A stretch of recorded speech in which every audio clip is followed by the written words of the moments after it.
Good morning my dear student. I hope आप लोग अच्छे होंगे, अच्छे से पढ़ाई कर रहे होंगे।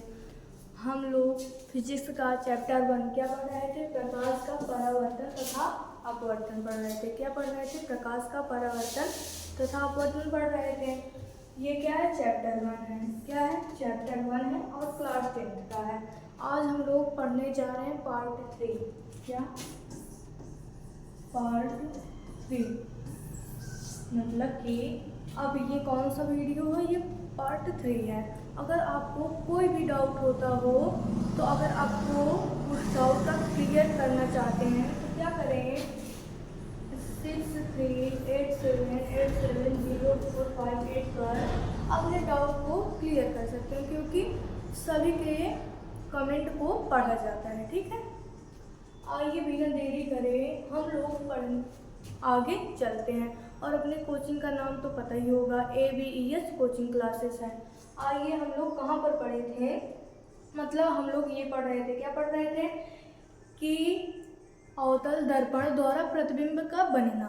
तो उसमें हमने तीन स्ट्रक्चर देख लिए थे। कौन कौन से? आइए एक बार फिर से हम जानते हैं। इसमें था मतलब कि जैसे नंबर 1, जब वस्तु कहाँ पर? अनंत पर हो। इसमें हम लोग स्ट्रक्चर क्या बनाए थे? इसमें हम लोग बनाए थे मतलब कि वस्तु को कहाँ पर रखना होता था? अनंत पर। कहाँ पर वस्तु को? अनंत पर वस्तु को रखना होता था। मतलब कि यहाँ पर क्या होता था? यहाँ पर P क्या होता था? यहाँ पर P, यहाँ पर P, यहाँ पर P होता था। क्या होता था? P यहाँ पर।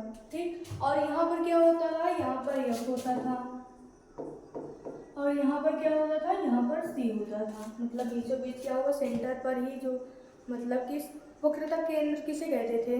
तो गोलीय दर्पण के मतलब गोलीय दर्पण जिस खोखले गोले का भाग होता है उसके केंद्र को हम लोग क्या पढ़ते हैं? वक्रता केंद्र। इसलिए सेंटर क्या होगा? बीच में होगा। अगर जब हम गोला बनाएंगे तो जो सेंटर होगा उसी को हम क्या बोलेंगे? वक्रता केंद्र बोलेंगे।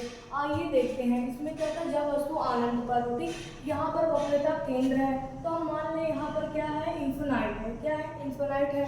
तो देखिए, जो हम लोग प्रतिबिंब बनने का नियम पढ़े थे तो उसमें से नंबर 1 पर क्या था?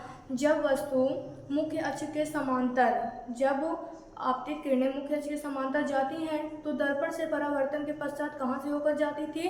तो फोकस से। कहाँ से? फोकस से होकर जाती थी। तो देखिए, जब यहाँ से फोकस होकर जाए मतलब यहाँ से प्रकाश किरणें जाएंगी तो दर्पण से परावर्तन के पश्चात कहाँ से होकर जाती थी? फोकस से होकर जाती थी। यहाँ तक हमने देखा था। इसी तरह हम इस साइड में करेंगे। नीचे की तरफ जब टकराएगी तो कहाँ से होकर जाएगी? फोकस से होकर जाएगी। तो प्रतिबिंब देखिए कहाँ पर बना? प्रतिबिंब यहीं, मतलब जहाँ काटेगा वहीं पर प्रतिबिंब बनेगा। मतलब कि प्रतिबिंब का आकार कैसा होगा? तो देखिए, बिंदु आकार या अत्यंत छोटा। प्रतिबिंब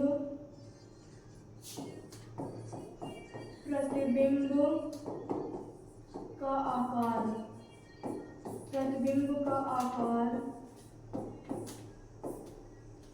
प्रतिबिंब का आकार कैसा होगा? तो प्रतिबिंब का आकार अत्यंत छोटा,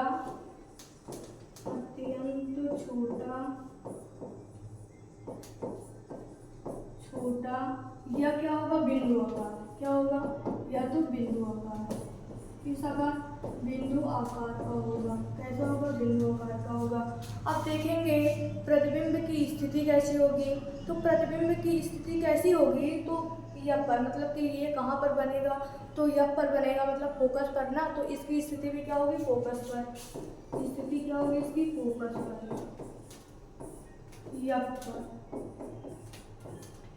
यह पर होगा। और प्रतिबिंब की मतलब प्रकृति कैसी होगी? मतलब इसकी प्रकृति कैसी होगी? तो वास्तविक एवं उल्टा। कैसा होगा? वास्तविक एवं उल्टा। कैसा होगा? वास्तविक एवं उल्टा होगा। कैसा होगा? उल्टा होगा। आई होप आप लोग को इतना समझ में आ गया होगा। तो आइए हम आगे देखते हैं। आगे क्या है? आगे इसमें दिया जब वस्तु अनंत और वक्रता केंद्र के बीच में हो। क्या हो? जब वस्तु अनंत और वक्रता केंद्र के बीच में हो। तो फिर से वही बताइए, बनाइए अवतल दर्पण।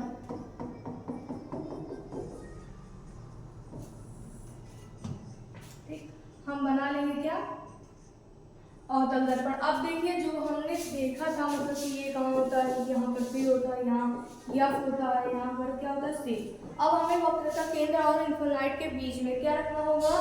तो वस्तु को रखना होगा। मतलब मान लीजिए इन्फिनाइट यहाँ पर है, तो हम वस्तु को मतलब कि यहाँ पर हम क्या रखेंगे? वस्तु को रखेंगे। तो यहाँ पर वस्तु को रखेंगे तो जब इससे टकराएगी तो फोकस से होकर निकल जाएगी। ठीक, और दूसरा स्थिति क्या थी, इसको तो हमने देख लिया। और था क्या था, जब फोकस से होकर जाएगा क्या होगा? जब फोकस से होकर जाएंगे किरणें तो क्या होगा? जब क्या होगा? वक्रता केंद्र से क्या होगा? जब वक्रता केंद्र से होकर जाएगा तो अपने ही मार्ग पर क्या होता है? वापस लौट जाता है। क्या होगा? वापस लौट जाएगा। तो देखिए यहाँ पर क्या होगा? तो यहाँ पर ये होगा कि वक्रता केंद्र से होकर जाएगा, मतलब कि C से वक्रता केंद्र से होकर जाएगा तो अपने ही मार्ग पर क्या होगा? वापस लौट जाएगा। मतलब आया भी तो जाएगा भी। ऐसे ये आया, ऐसे आया तो ये ऐसे सीधा निकल जाएगा। मतलब जहाँ पर काटेगा वहीं पर क्या बनेगा? प्रतिबिंब बनेगा। मतलब कि प्रतिबिंब कहाँ पर बना? यहाँ पर।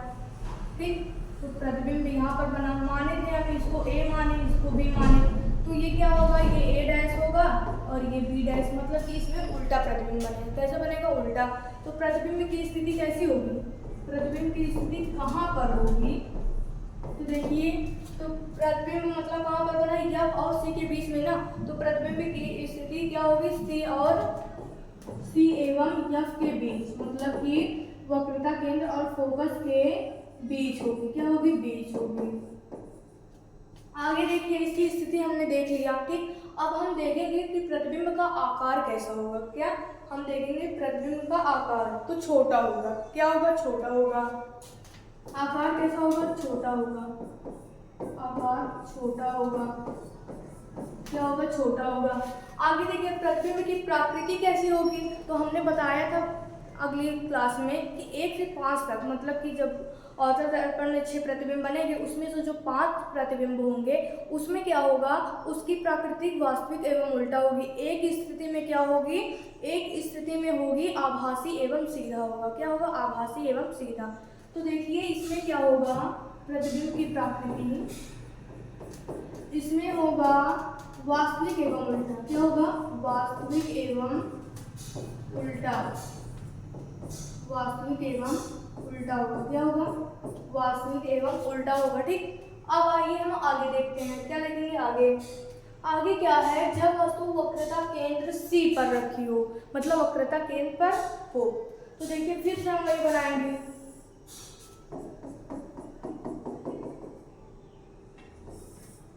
यहाँ पर क्या होता था? P, यहाँ पर F होता था और यहाँ पर क्या होता था? यहाँ पर C होता था। ठीक, इतना हमने देख लिया। अब देखिए हमें वस्तु को कहाँ पर रखना है? हमें वस्तु को वक्रता केंद्र पर रखना है। कहाँ पर? मतलब कि हमें वस्तु को यहाँ पर रखना होगा। तो बताइए आप लोग, जब हम वस्तु को यहाँ पर रखेंगे तो क्या होगा? प्रथम नियम हमने पढ़ा था। क्या पढ़ा था? प्रथम नियम हमने ये पढ़ा था कि जब वक्रता मतलब मुख्य अक्ष के समांतर जाएगी तो कहाँ से होकर निकलेगी? फोकस से होकर। कहाँ से? फोकस। मतलब ये ऐसे जाएगी, टकराने के बाद ऐसे निकल जाएगी। अब इसमें हमें छठवां नियम देखना होगा। क्या होगा? छठवां नियम देखना होगा। छठवें नियम में क्या था? तो उसमें था कि फोकस से होकर जाएगी तो मुख्य अक्ष के समांतर हो जाएगी। क्या होगा? फोकस से होकर जाएगा तो मुख्य अक्ष के क्या होगा? समांतर हो जाएगा। मतलब कि इसके क्या होगा? समांतर हो जाएगा। क्या होगा? समांतर। सॉरी, इसका स्ट्रक्चर थोड़ा रॉन्ग हो गया, मतलब कि गलत बन गया इसका स्ट्रक्चर थोड़ा।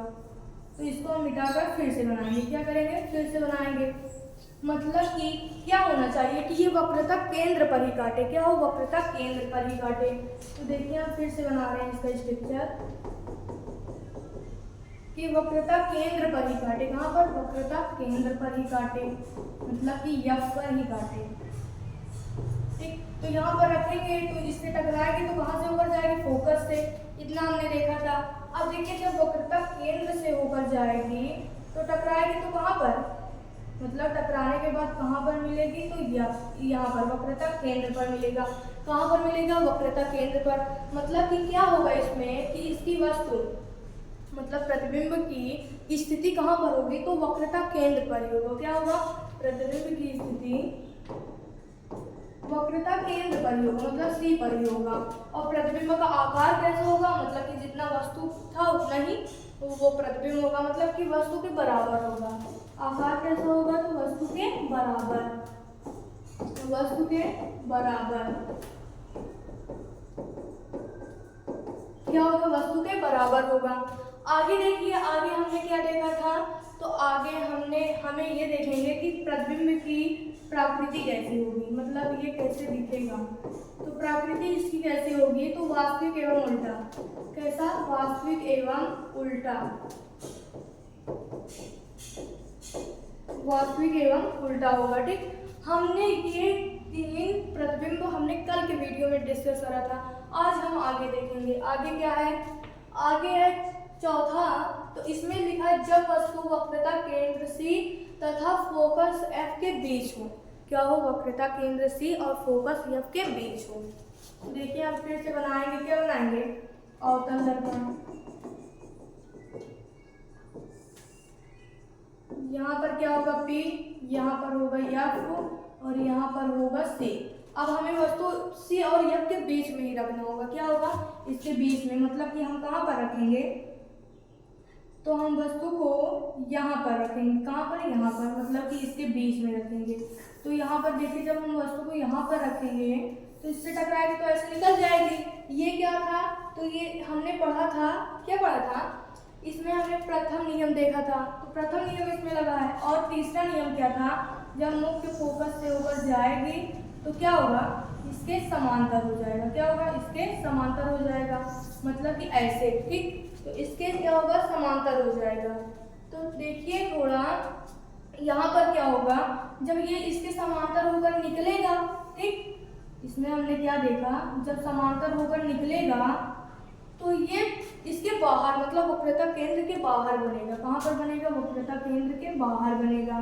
तो देखिए जब पहला था, इसके आएगी समांतर तो ऐसे निकल जाएगी, और दूसरा हमने पढ़ा जब ऐसे होकर जाएगी, मतलब कि वक्रता केंद्र से होकर जाएगी तो उसके टकराने के बाद कहाँ पर, यहाँ पर, मतलब कि वक्रता केंद्र के बाहर, मतलब कि यहाँ पर क्या बनेगा, यहाँ पर बनेगी हमारी प्रतिबिंब बनेगा। क्या बनेगा, प्रतिबिंब बनेगा। ठीक, ये तो हमने देख लिया। क्या देखा, यहाँ था A, यहाँ B था, ये क्या है, ये था B डैश, ये A डैश है। ठीक, मतलब ये प्रतिबिंब है, वो वस्तु था। तो अब बताइए इसमें प्रतिबिंब का आकार कैसा होगा, हम क्या देखेंगे, प्रतिबिंब का आकार। तो इसमें देखिए जब प्रतिबिंब का आकार देखेंगे तो इसका आकार कैसा होगा, तो बहुत बड़ा होगा। कैसा होगा, प्रतिबिंब का आकार तो बड़ा होगा। क्या होगा, बड़ा होगा। प्रतिबिंब का आकार कैसा होगा, तो बड़ा होगा। कैसा होगा, बड़ा होगा। और प्रतिबिंब की स्थिति कैसी होगी, बताइए, प्रतिबिंब की स्थिति कैसी होगी, प्रतिबिंब की स्थिति, प्रतिबिंब की स्थिति कैसी होगी, बताइए कमेंट में आप लोग बताइए कि प्रतिबिंब की स्थिति कैसी होगी, मतलब कहाँ पर होगी। तो बताइए कहाँ पर होगी, मतलब कि प्रतिबिंब की स्थिति। तो देखिए यहाँ पर C वक्रता केंद्र के बाहर बन रहा है, तो मतलब C से परे। अब देखिए परे, परे का मतलब क्या होता है, तो यहाँ देखिए परे का मतलब क्या होता है, जैसे हम बोले C से परे। क्या बोले, C से परे, मतलब कि C से दूर। क्या हो, C से दूर हो। तो देखिए यहाँ C से दूर है ना, तो इसका मतलब यही है कि C से दूर होगा, मतलब इसकी स्थिति C से दूर होगी। आगे देखिए प्रतिबिंब की प्रकृति कैसी होगी, तो प्रतिबिंब की प्रकृति कैसी होगी, तो वास्तविक एवं उल्टा होगा। क्या होगा, वास्तविक एवं उल्टा, वास्तविक एवं उल्टा होगा। कैसा होगा, वास्तविक एवं उल्टा होगा। क्या होगा, वास्तविक एवं उल्टा होगा। आई होप आप लोग को इतना समझ में आ गया होगा। एक बार हम लोग फिर से देखते हैं। पहले इसमें क्या बोला, जब वस्तु वक्रता केंद्र और फोकस के बीच हो। ठीक, तो हमने क्या पहले करा, जो कॉमन था, मतलब कि वक्रता, मतलब कि दर्पण कौन सा होगा, गोलीय दर्पण दर्पण कौन सा होगा, तो अवतल दर्पण होगा। उसमें हमने ये देखा, मतलब इतना तो हम लोग पहले से ही जानते थे कि P कहाँ होता है, F कहाँ होता है, C कहाँ होता है, तो हमने ये सब बना लिया। अब देखिए उसके बाद इसमें दिया C और F के बीच, मतलब C यहाँ पर है, F यहाँ है, तो इसके बीच में हम क्या रखेंगे, वस्तु को रखेंगे। क्या रखेंगे, वस्तु को। जब हम इसके बीच में वस्तु को रखेंगे तो जब पहला नियम हमने क्या पढ़ा था, जब इसके समांतर मतलब मुख्य अक्ष के समांतर जाएगी तो कहाँ से होकर निकलेगी, फोकस से होकर निकलेगी। कहाँ से, फोकस से होकर निकलेगी। तो ऐसा ही हुआ था कि फोकस से होकर निकला था। और तीसरा नियम हमने ये पढ़ा था, क्या पढ़ा था, जब फोकस से होकर जाएगी तो कहाँ से होकर निकलेगी, मतलब मुख्य अक्ष के समांतर निकल जाएगी। क्या होगी, मुख्य अक्ष के समांतर, मतलब कि जहाँ पर काटेगी वहीं पर क्या बनेगा, प्रतिबिंब बनेगा। तो बताइए प्रतिबिंब कहाँ बना है, तो C से परे, मतलब C से दूर बना है, इसलिए प्रतिबिंब की स्थिति कैसी होगी, C से परे होगी, मतलब दूर होगी। प्रतिबिंब का आकार कैसा होगा, तो बड़ा होगा। और प्रतिबिंब की प्रकृति बताए थे 1 से 5 तक, वही होगी, वास्तविक एवं उल्टा होगा। आइए हम अब आगे देखते हैं। आगे क्या है, जब वस्तु फोकस पर रखी हो, कहां पर, जब वस्तु फोकस पर रखी हो, तो देखिए सब ऐसे बना लीजिए। यहाँ पर क्या होता है, यहाँ पर P होता है, क्या होता है, P होता है। यहाँ पर क्या होता है, यहाँ पर F होता है। यहाँ पर क्या होता है, तो यहाँ पर C होता है। अब देखिए हमें वस्तु को कहाँ पर रखना है, तो बताइए कि वस्तु को कहाँ पर हम रखेंगे, तो हमें वस्तु को F पर रखना है। कहाँ पर रखना है, हमें वस्तु को F पर रखना होगा। कहाँ पर रखना होगा, वस्तु को F पर। तो देखिए वस्तु को यहाँ पर रखेंगे, कहाँ पर, F पर रखेंगे। जब F पर रखेंगे तो मुख्य अक्ष के समांतर जाएगी तो फोकस से होकर क्या होगी, निकल जाएगी। और हमने दूसरा नियम क्या पढ़ा था कि जब वक्रता केंद्र से होकर जाएगी तो क्या होगा, वह अपने मार्ग में क्या होगा, वापस लौट जाएगा। तो देखिए हमने क्या करा,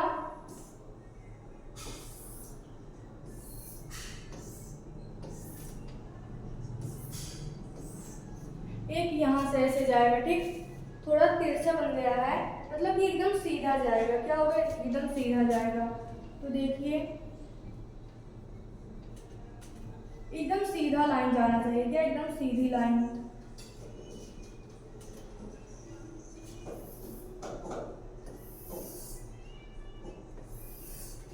मतलब कि क्या होगा,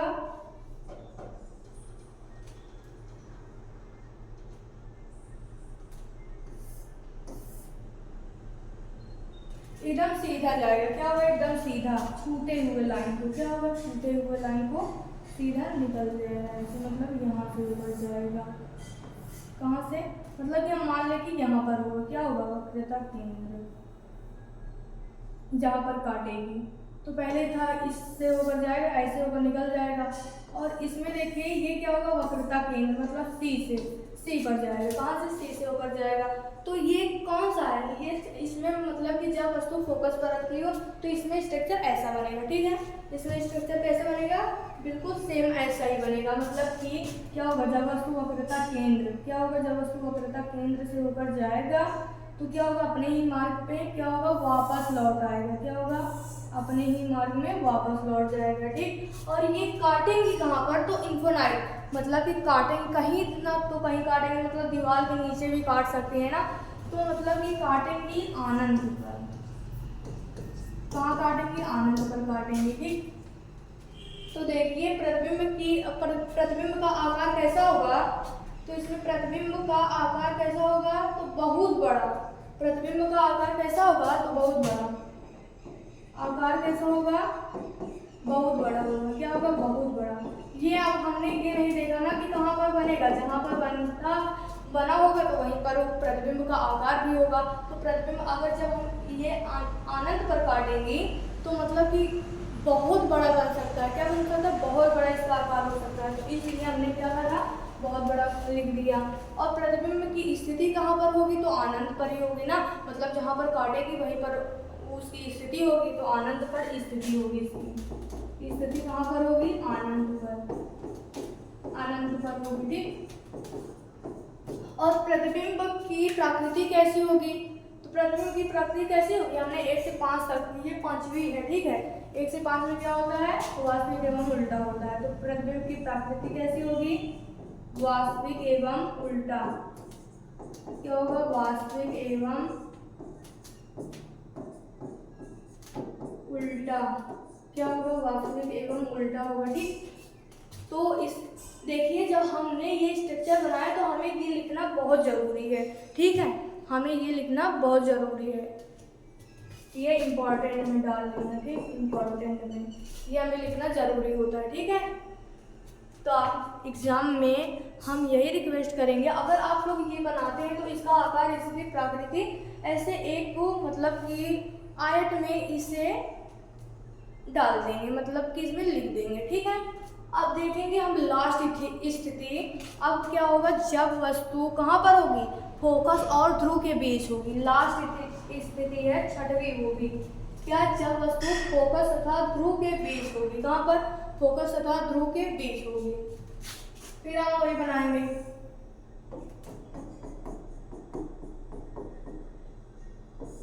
क्या होगा इसमें? यहाँ पर क्या होगा? यहाँ पर होगा P, यहाँ पर होगा F, यहाँ पर क्या होगा? यहाँ पर होगा C होगा। तो देखिए इस स्थिति में इसमें क्या होगा? पीछे की ओर प्रतिबिंब बनेगा। कहाँ पर? पीछे की ओर बनेगा। तो देखिए यहाँ पर हमने मतलब फोकस और ध्रुव के बीच में रखना है, तो हमने यहाँ पर क्या रख दिया? हमने यहाँ पर रख दिया प्रतिबिंब, मतलब वस्तु रख दिया। ठीक है, जब ऐसे ऊपर जाएगी तो कहाँ से ऊपर जाएगी? मतलब यहीं से तो ऊपर जाएगी ना। और वो वाली स्थिति क्या थी?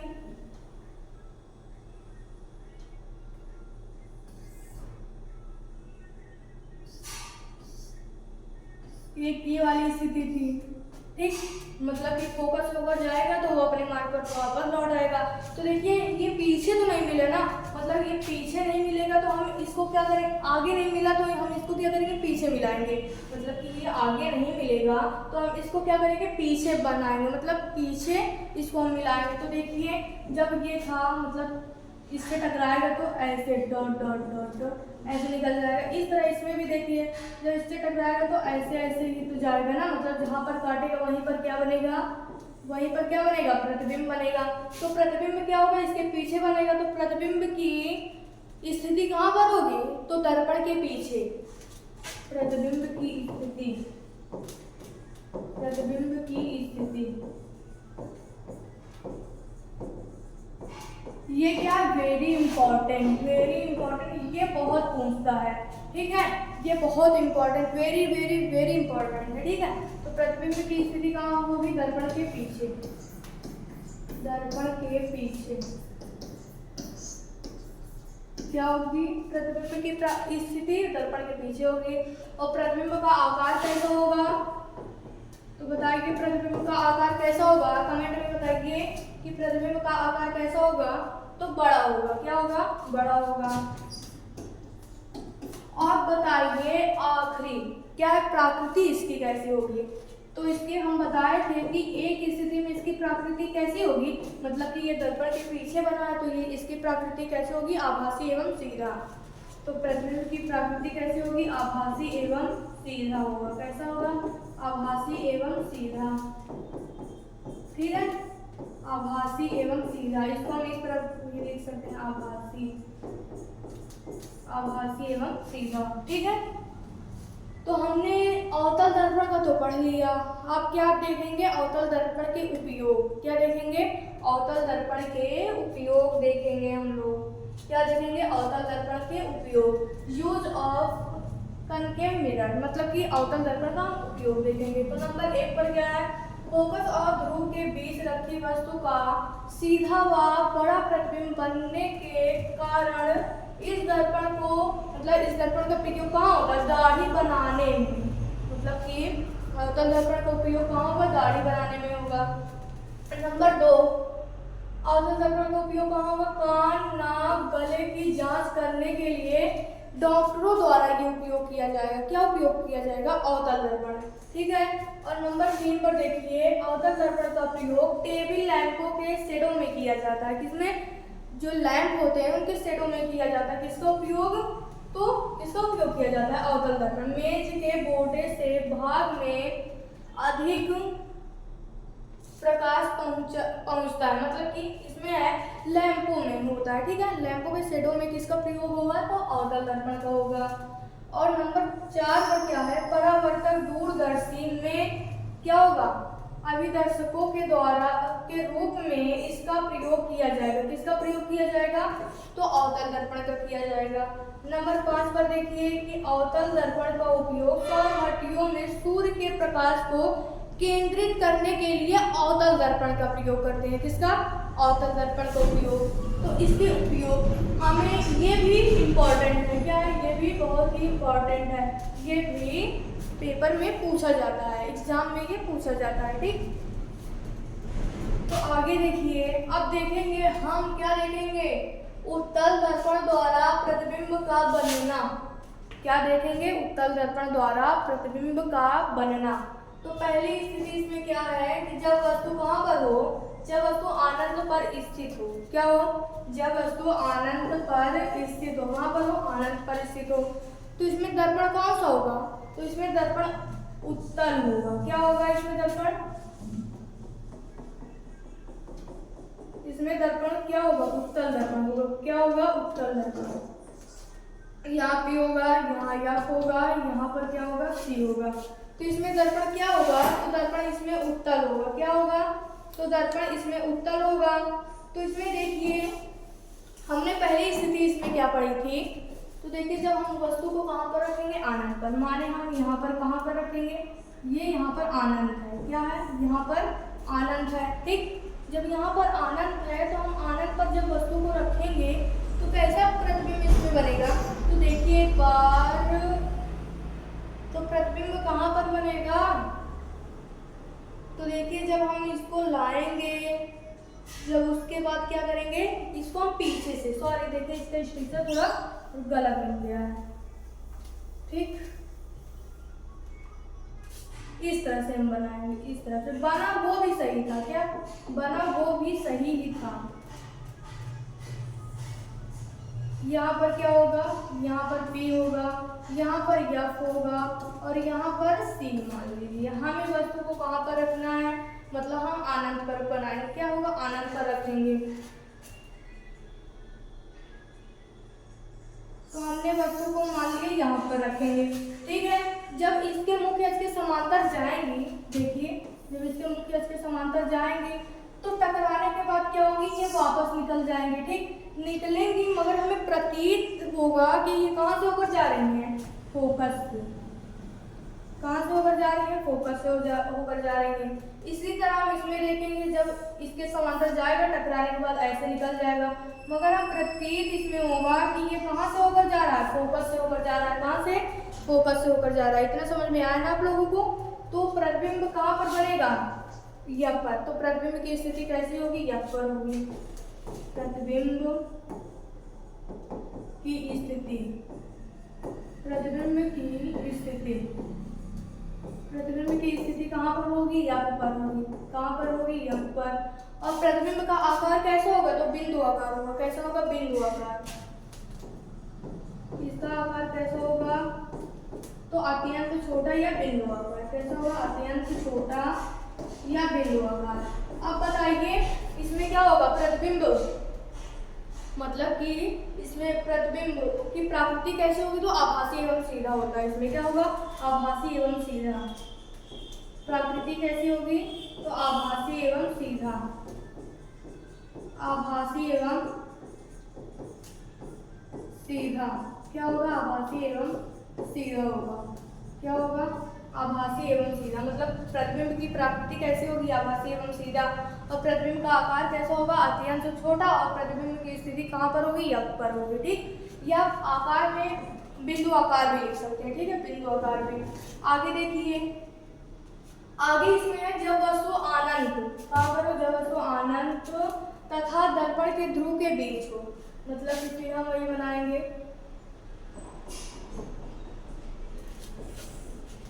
मतलब यहाँ पर क्या होगा, यहाँ पर P होगा और यहाँ पर F होगा और यहाँ पर क्या होगा, C होगा। क्या होगा, C होगा। तो देखिए यहाँ पर C होगा। तो हमें वस्तु को कहाँ पर रखना है, अनंत और ध्रुव के बीच, मतलब मान लीजिए यहाँ पर क्या है, इन्फिनाइट है, यहाँ पर इन्फिनाइट है, तो हमें इसके बीच में रखना है। तो मान लीजिए हम यहाँ पर क्या रखेंगे, यहाँ पर हम रखेंगे वस्तु को। जब यहाँ पर वस्तु के रखेंगे तो मुझसे अच्छे समांतर जाएगा, तो कहाँ से होकर निकल जाएगा, मतलब ऐसे निकल जाएगा, मगर हमें प्रतीत होगा कि ये कहाँ से होकर जाएगा, तो ये होकर जाएगा, फोकस होकर जाएगा। ठीक, इतना आप लोगों को समझ में आ गया होगा। तो देखिए और क्या था, एक स्थिति क्या थी, तो एक स्थिति ये थी कि ये वक्रता केंद्र से जब जाएगा,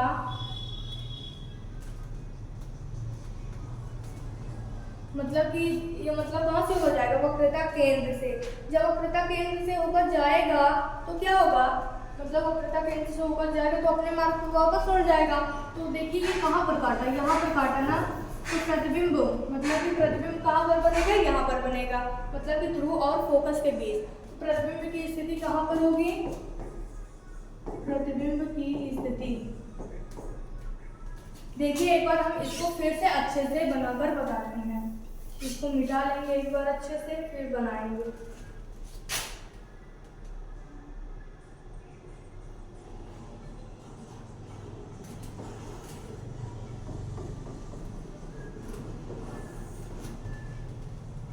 यहाँ पर क्या है, यहाँ पर P है, यहाँ पर F है और यहाँ पर C है। क्या है, C है यहाँ पर। ठीक, यहाँ पर C है। अब देखिए हमें वस्तु को कहाँ पर रखना है, क्या करना है, वस्तु को कहाँ पर रखना है, तो वस्तु को हमें इन्फिनाइट और ध्रुव के बीच, मतलब कि हम वस्तु को कहाँ पर रखेंगे, यहाँ पर, कहाँ पर, यहाँ पर रखेंगे। देखिए जब ये मुख्य अक्ष के समांतर जाएगा तो ऐसे निकल जाएगा, लेकिन हमें प्रतीत होगा कि कहाँ से होकर जाएगा, तो फोकस से होकर जाएगा। कहाँ से, फोकस से होकर जाएगा। और एक और स्थिति थी जब वक्रता केंद्र से, मतलब कि ऐसे जाएगा, वक्रता केंद्र से होकर जाएगा तो अपने मान पर वापस लौट जाएगा, और जहाँ पर काटेगा वहीं पर क्या बनेगा, प्रतिबिंब, मतलब कि प्रतिबिंब की स्थिति कहाँ पर होगी, प्रतिबिंब की स्थिति, प्रतिबिंब की स्थिति कहाँ पर होगी, तो ध्रुव और फोकस के बीच कहाँ होगी, P और एवं F के बीच, कहाँ पर होगी, P एवं F के बीच होगी। ठीक, अब देखिए प्रतिबिंब का आकार कैसा होगा, आकार कैसा होगा, तो छोटा होगा। आकार कैसा होगा, तो आकार छोटा होगा। कैसा होगा, आकार छोटा होगा। कैसा होगा, छोटा होगा। अब देखिए अब प्रतिबिंब की प्रकृति कैसी होगी, तो बताइए प्रतिबिंब की प्रकृति कैसी होगी, आभासी एवं सीधा। प्रतिबिंब की प्रकृति कैसी होगी, आभासी एवं सीधा। कैसा होगा, आभासी एवं सीधा। कैसा होगा, आभासी एवं सीधा होगा। अब देखिए अब हम इसके उपयोग देख लेते हैं। क्या उपयोग, कि उत्तल दर्पण के उपयोग क्या होते हैं। ठीक है, तो उत्तल दर्पण का बताइए उपयोग हम कहाँ करते हैं, बताइए उत्तल दर्पण का उपयोग हम कहाँ करते हैं, तो इसका उपयोग हम क्या करते हैं, वाहनों के बगल, वाहन के बगल, मतलब कि उत्तल दर्पण का उपयोग कहाँ होता है, वाहन के बगल। जो वाहन मतलब कोई भी मोटरसाइकिल, मोटर बाइक हो, तो मोटरसाइकिल, हाँ, तो उसके पीछे देखिए, मगर उसके बगल देखिए एक शीशा मतलब लगा होता है ना, तो वाहनों के बगल उसमें क्या होता है, उत्तल दर्पण लगा होता है। कौन सा दर्पण लगा होता है, तो उत्तल दर्पण लगा होता है। और नंबर 2 पर क्या है, जो सड़क के किनारे लैंप होते हैं ना, तो उसमें क्या होता है, उसमें किसका उपयोग किया जाता है, तो उत्तल दर्पण का। सड़क के बगल